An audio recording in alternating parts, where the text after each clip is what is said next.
Capitola Wharf is one of the icons of Capitola Village, adding to the village's character and helping make Capitola unique.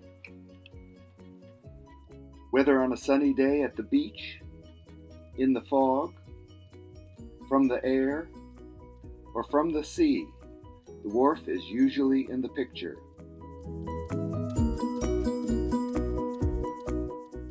The wharf was built in 1857 for Frederick Augustus Heen, who owned the land where Capitola Village would later develop. Heen acquired a wharf franchise from the state, which allowed him to put the wharf across state-owned tidelands.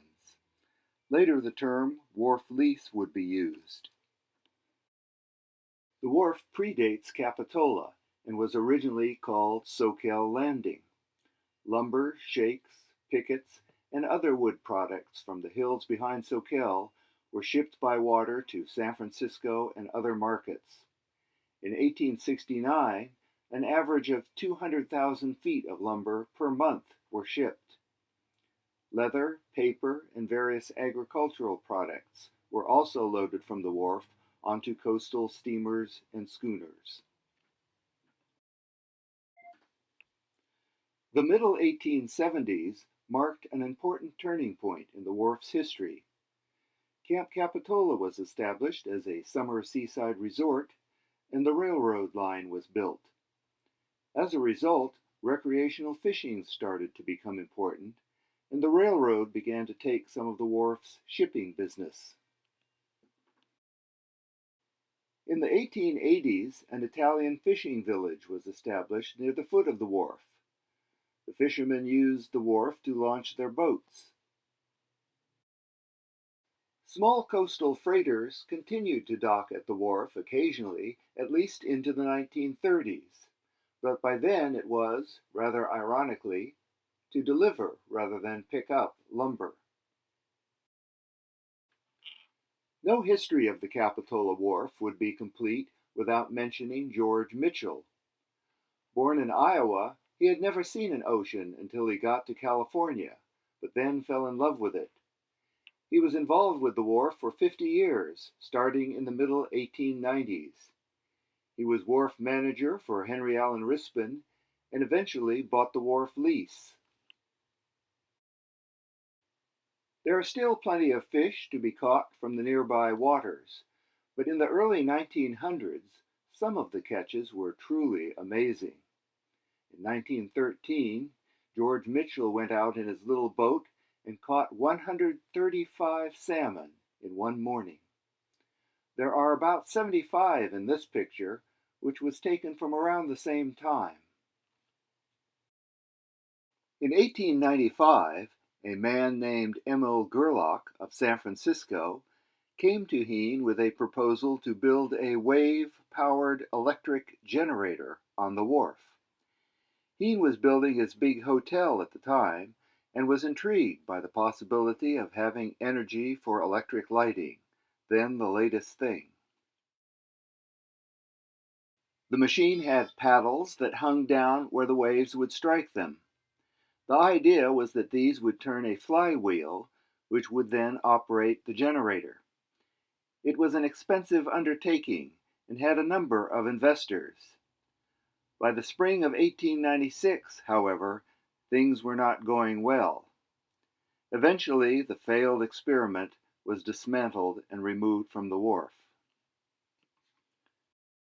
One of the continuing themes of this history is battling against the elements. Although the wharf is almost 170 years old, most likely all of the original wood has been replaced, in some cases several times. One of the most interesting wharf stories took place in November of 1913. There were huge waves coming in, washing sand and seaweed all the way to Capitola Avenue. One of the fishermen, Alberto Gibelli, went out to the end of the wharf to retrieve a skiff. While there, the middle of the wharf washed away, leaving him stranded. The water was too rough to just jump in and swim ashore, so he had to wait for help. According to one newspaper account, baseball star Harry Hooper tried to get a line to Jebeli by tying it to a baseball and throwing it. This failed, but finally a fisherman cast a line out to Jebeli, who used it to pull a rope across. He put on a lifesaver, tied himself to the rope, and dove in. He swam as his buddies pulled him in, and he was saved. Under private operation, the wharf several times fell into severe disrepair. The wharf had many different leaseholders through the years. Finally, in 1979, the city of Capitola acquired both the lease and ownership of the tidelands beneath the wharf. The wharf was renovated by the city in 1981 and was dedicated in October of that year.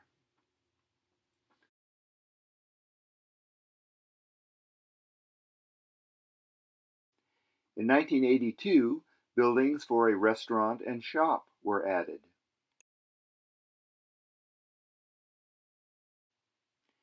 In early 1983, huge storm waves battered the California coast, and soon more repairs were needed at the wharf.